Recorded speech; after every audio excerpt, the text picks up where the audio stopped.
사사기 16장 19절에서부터 22절까지입니다.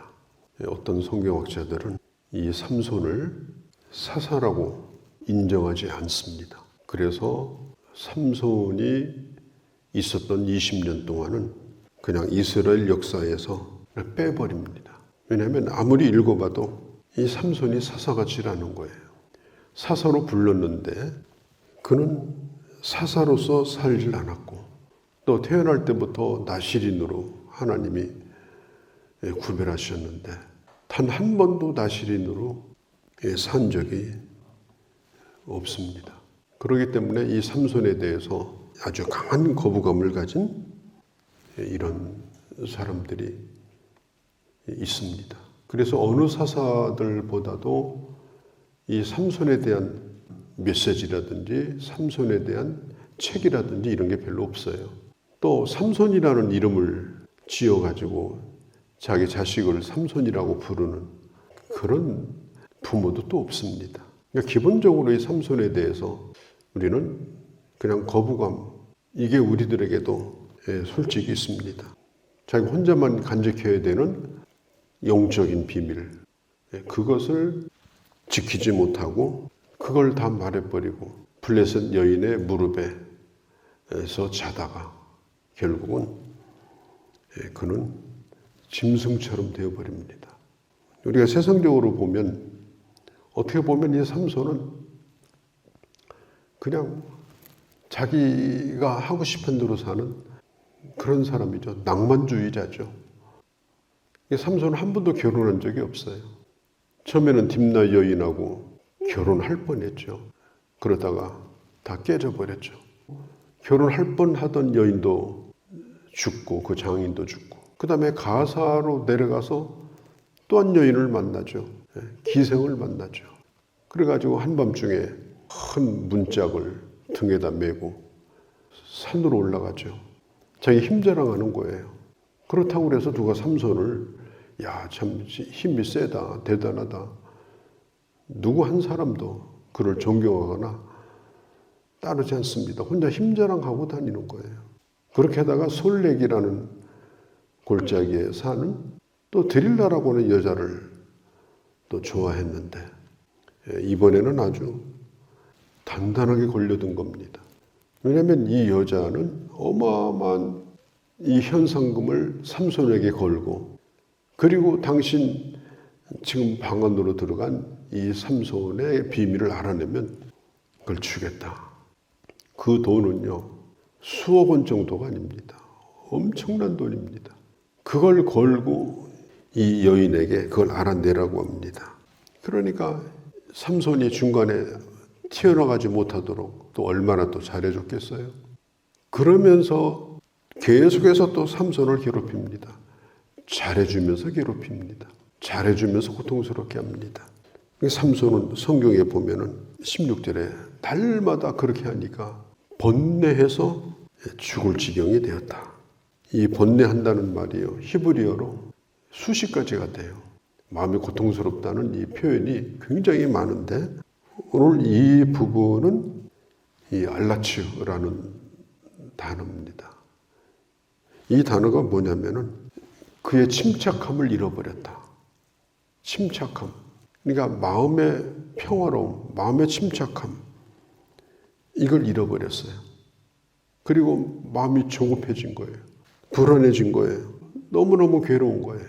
이 여자는 전혀 삼손을 좋아하는 여자가 아니거든요. 삼손을 지금 이용을 하려고 하는 거예요. 제물로 삼으려고. 그런데도 이 삼손은 이걸 깨닫지 못하고 마음에 번뇌를 하면서도 이걸 떠나질 못하고 지금 거기에 이제 머물러 있는 것입니다. 우리가 사람을 고통스럽게 하는 것이 참 많이지만 그 가운데 큰 것이 인간관계 아닙니까? 우리가 그리스도를 떠난 인간관계는 더욱더 우리를 고통스럽게 합니다. 삼손도 지금 하나님을 떠난 이 관계 속에서 지금 괴롭힘을 당하는데 조금씩 흔들리다가 좀 더 흔들리다가 이제는 뽑힐랑 말랑 이렇게 하는 거예요. 이제 처음에는 머리카락 7개를 한번 잘라봐라. 머리카락 얘기가 나왔으니까 이게 지금 상당히 위험한 겁니다. 정답에 지금 가까이 간 거예요. 그러다가 결국은 이 비밀을 이렇게 가르쳐줘요. 그러니까 전에도 딥나의 그 여인에게도 수수께끼를 가르쳐 줬거든요. 사자의 몸에서 꿀이 나왔다는 얘기, 그 수수께끼를 견디다 못해가지고 가르쳐 줬어요. 그러더니 이번도 또 이건 자기 생명과 바꿔야 되는 일인데 나시린이라고 하는 걸 포기를 해야 되는, 하나님의 사람됨을 완전히 포기해야 되는 매우 중요한 비밀인데 이걸 가르쳐 줍니다. 비밀이라고 하는 것은요, 모를 때까지만 비밀이에요. 알면 비밀이 아닙니다. 왜? 이미 알려졌기 때문에. 삼손이 이 나시린이라고 하는 건 자기가 스스로가 간직하면서 자기 마음에 그걸 항상 새기고 구별된 하나님의 사람으로 어디가 있든지 세상과 맞서서 그렇게 살라고 나시린으로 삼은 거거든요. 그 상징적인 표현이 바로 머리를 자르지 않는 거예요. 머리에서 힘이 나오는 게 아닙니다. 그냥 상징적인 거예요. 삼손이 힘이 나오는 건 머리하고 아무 상관이 없어요. 다만 내가 나시린이다. 그걸 스스로가 자각하고 사는데 그 머리카락을 자르지 않은 것이 삼손으로 하여금 이 자기 자신을 끊임없이 일깨워주는 그런 상징적인 거예요. 그러니까 삼손의 헤어스타일도 아니고 거기 힘 있는 것도 아니고, 그런데 이 삼손이 자기가 착각을 한 거예요. 내 머리카락을 17절에 나는 머리카락을 잘라본 적이 없다. 왜냐? 나는 태어날 때부터 구별된 하나님의 사람이었다. 그리고 나의 힘은 머리카락에서 나온 거다.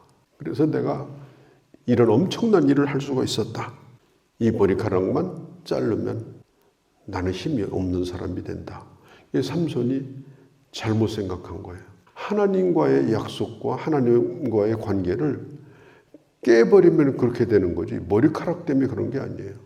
누가 뭐 잠자다가 삼손 머리카락 자를 수 있잖아요. 그 머리카락 얼마든지 자를 수 있어요. 문제는 뭐냐면 하나님과의 약속을 깬다고 생각하고 이 비밀을 얘기를 했기 때문에 그 머리카락이 잘려지는 순간 하나님도 사실 떠나가 버린 거예요. 우리가 방금 불렀던 446장 찬송에 보면은 3절에 주 떠나가시면 내 생명 헛되네. 주 떠나가시면 내 생명 헛되네. 기쁠 때나 슬플 때나 늘 계시옵소서. 우리의 영적인 생명은 우리가 주님 안에 있을 때 가능한 겁니다. 그러니까 주님을 떠나가면 이게 몸은 살아있는 건데 영적으로는 이게 죽는 거예요. 그래서 뭐 나는 할 수 있다. 나는 특별한 사람이다. 나는 뭐 저 사람하고 다르다. 자기 스스로가 착각해가지고 자기가 대단히 괜찮다고 생각하는데 전혀 그것은 자기 스스로가 어마어마한 착각을 한 거예요. 가지가 나무를 떠나면 아무것도 아닙니다. 요한복음 15장에 보면 주님이 포도나무 가지 얘기를 하시면서 네가 나를 떠나서는 아무것도 할 수 없습니다. 15장 5절에 꽃을 피우겠습니까? 이파리가 나겠습니까? 열매를 하나라도 맺겠습니까? 그 어떤 것도 할 수가 없는 거예요. 내가 모든 걸 할 수 있다? 아닙니다. 거기에 조건이 있어요. 내가 주님 안에 있을 때, 내가 주님에게 붙어 있을 때만 가능합니다. 주님을 떠나가면 영적으로는 이미 죽은 자가 되어지는 거예요. 삼손은 이걸 잃어버리지 않고 있었으면 그냥 혹시라도 머리카락인가 그러고 잘랐으면 삼손하고 아무 상관이 없어요. 그건 그 사람들이 와서 자른 거니까. 그런데 삼손이 자기 입으로 얘기를 하고 또 힘이 거기서 나온다고 착각을 하고 그리고 주님과의 관계를 끊어버렸기 때문에 그 순간 이게 능력이 떠나가 버린 것입니다. 근데 그 얘기를 해놓고 이 드릴라의 무릎에서 또 잠을 자고 있는 거예요. 이게 깊이 잠이 들었어요. 사람들이 와가지고 이 머리를 자르는데도 몰랐어요. 그러니까 삼손은 무서운 게 없는 사람이에요. 자기 힘을 믿고 있었기 때문에.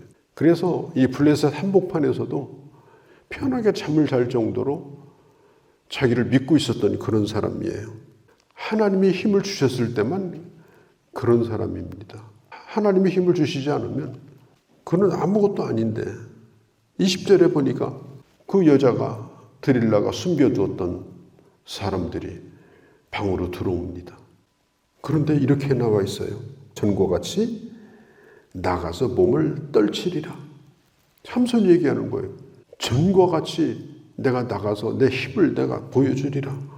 그리고 머리가 잘린 줄도 모르고 어제 저녁에 한 일이 뭔가도 다 잃어버리고 벌떡 일어났는데요. 완전히 발톱도 빠지고 이도 빠져버린 늙은 사자가 되고 말았습니다. 성경이 뭐라고 말합니까? 이미 여호와께서 자기를 떠난 줄을 깨닫지 못하였더라. 주님이 더 이상 함께하지 않는데 이미 능력이 떠났는데 전에 하던 대로 힘을 쓸 거라고 생각했어요. 우리가 전에 하던 대로 이렇게 하면 다니엘 생각이 나죠. 우리가 전에 하던 대로 해야 될 게 뭐냐? 하나님과 떨어지지 않는 거예요. 다니엘은 전에 하던 대로 예루살렘을 향하여 하루에 3번씩 문을 열고 항상 기도했어요. 환경이 문제가 아니에요. 전에 하던 대로 하나님 앞에 붙어 있으면 바벨론 한복판에서도 살아남고 다 이기고 하나님이 지켜주시고 사자굴 속에서도 하나님께서 함께 하시고 전에 하던 대로 해야 될 일은 하나님과 함께하는 경건의 습관을 따라 사는 거예요.